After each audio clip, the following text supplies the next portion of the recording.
Hey guys, this is Nick here with Digital Wood Studios. Just want to show you here in this video how to install the replacement handle on your BowFlex 1090 model.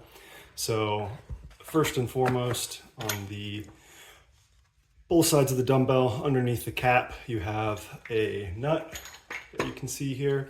Those are 3/4 nuts, so you're going to need either a socket and a wrench to remove those, but beforehand I would highly recommend applying some tape across this piece here and the plastic piece to sandwich these together and hold them in place.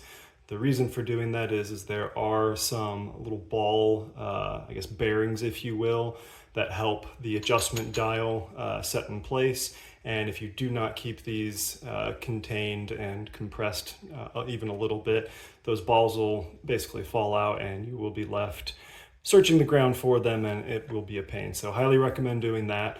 You'll notice I do have slightly different discs on this model here. This is actually from Average Joe. He's a great resource also for retrofitting your BowFlex dumbbells. I'll save you guys the just pain of watching me remove these, and we'll cut back in here in a second to explain how to install the handles. All right, we are back. Just as a quick reminder, so in order to disassemble, just a 3/4 inch socket, either on both ends, or if you don't have another 3/4 inch socket, a 3/4 inch crescent wrench to hold the other end is sufficient. And you only need to remove one side in order to do this replacement, so no need to completely remove this side and this stack here. I kind of just have an exploded view of all the components that are going to be removed. I would highly recommend keeping all of your discs just stacked together so that way they don't get disorganized and make it a challenge to reassemble. And as mentioned, applied tape to these components to keep that assembly intact and prevent those little detent balls from rolling around and getting lost. Definitely recommend using painter's tape or something like that just to prevent adhesive from sticking to the components and making a bit of a mess.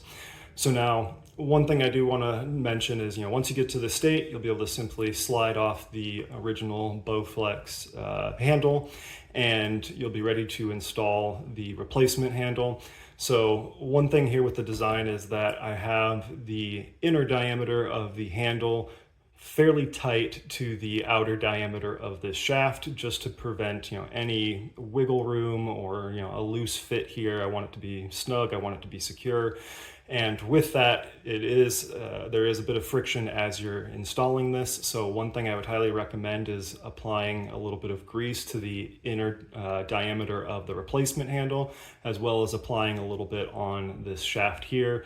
I'm just using, I think, a boat lubricant of some sort, but just about anything should do. In addition to that, again, with this being snug, you may need some sort of washer or large nut to kind of rest over the top of this, so that way you can potentially use a rubber mallet just to kind of knock that down and get it in there. So just be aware, it's going to be a bit of a snug fit, but once it's on there, once it's in place, it is not going to go anywhere, and it's going to be good for the lifetime of the entire dumbbell and its usage. So once you've got this slipped on, feel free to wipe any excess grease off, any squeeze out, and you can simply just start reinstalling piece by piece. You'll begin with the plates here, move on to your disc stack, cap. You'll have 2 of these nylon washers, a metal washer, nut, snug it back up with those 3/4 inch socket and crescent wrench. Don't snug it up too tight, because doing so can lock up the ability to adjust the dial. So just hand tight, but you can adjust as needed. And yeah, simple as that. If there's any questions, feel free to contact us through our Etsy page or drop a comment below in the YouTube. And yeah, enjoy your replacement handles, and thank you for shopping with us, and just appreciate you being a customer. Thank you.